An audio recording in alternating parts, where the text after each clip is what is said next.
Hey guys, I was just packing a little bit of my Pinguicula Sethos hybrids ready for shipment, and then I just realized something as well as the sort of conclusion to my Pinguicula medium experiments, which is trying to grow the same kind of Pinguicula in two different mediums. And while I was excavating the plants before I was packing them into the boxes, I realized that the plants that were grown in a chalk, cocopeat and perlite heavy medium did much better than the ones just grown in pure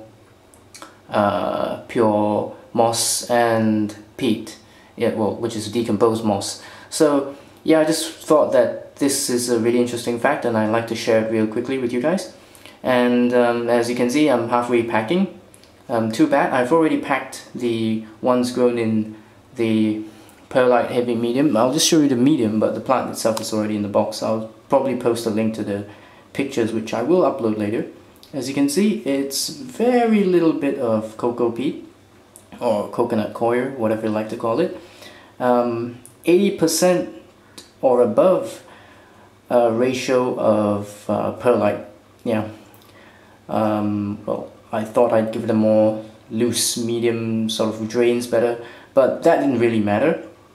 What really did matter was that the plants that were given a single piece of chalk about this size, let me put it down and show you, about this size, that were placed underneath the roots, just right underneath the roots. In fact, that time when I placed it underneath, it was just a little leaf cutting, and then it grew to a plant about this size.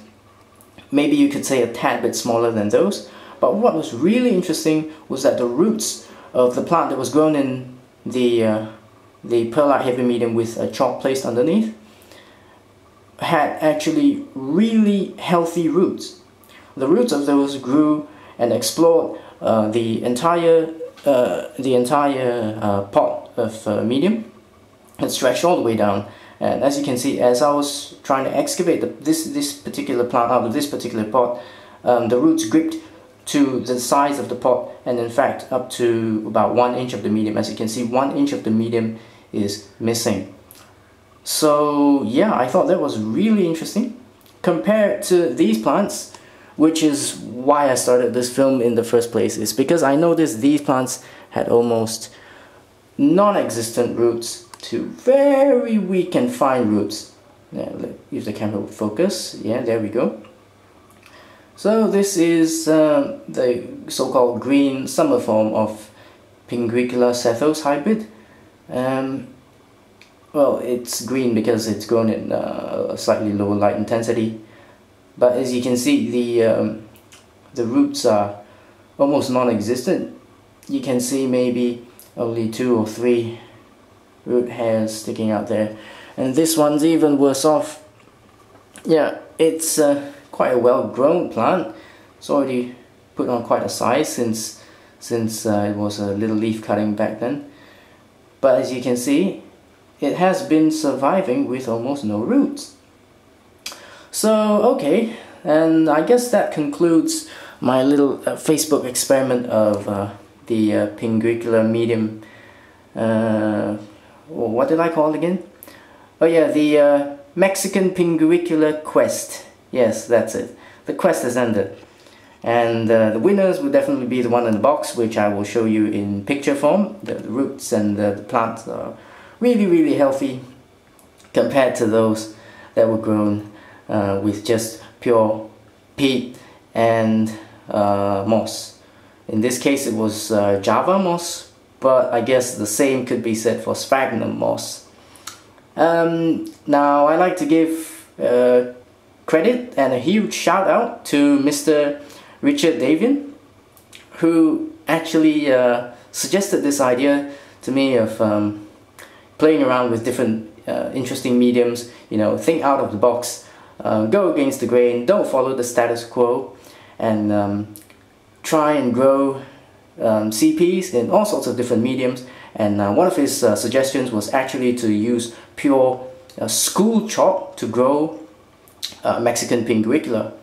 His idea was based off of the theory that Mexican Pinguicula like a sort of more calcium rich medium, because that's what they get in the wild. So all we need to do is recreate what they have in the wild, which is actually putting some form of calcium, in this case what was it, calcium carbonate, which is school chalk, into the medium. So he showed me in one of his videos a long time ago. He tried blending up pieces of school chalk in the blender, and he mixed it round and round and round until what he got was sort of this powdery or rough granulated form of the chalk. And then he put it in he put it in a big pot, much bigger than what I have here. But yeah, anyway, he tried growing Pinguicula in them, and they look pretty okay. I'm not sure whether those were just freshly put in, or he was growing them for a extended period of time. I don't know, but what I do know is that his idea of growing the Pinguicula with a little bit of chalk inside does work. It does 100% work. It's not a cock and bull story. I've seen it with my own eyes, and when I dug them out, I even felt them with my own hands. In fact, right here in this pot there was a Pinguicula esseriana. When I dug it out of its pot, as you can see, this was grown in sphagnum, but I used chalk to line the sides of the pot. I kept putting chalk scrapings in there, and as well as mix it with the chalk heavy water that was that was watering this plant as well. And basically they were in a tray, and they were all sharing the chalk heavy water, as you can probably see by the side of this pot here. There's a lot of lime scale, which is one of the side effects of using a chalk heavy medium. And this pot had some too. You can still see lime scale here.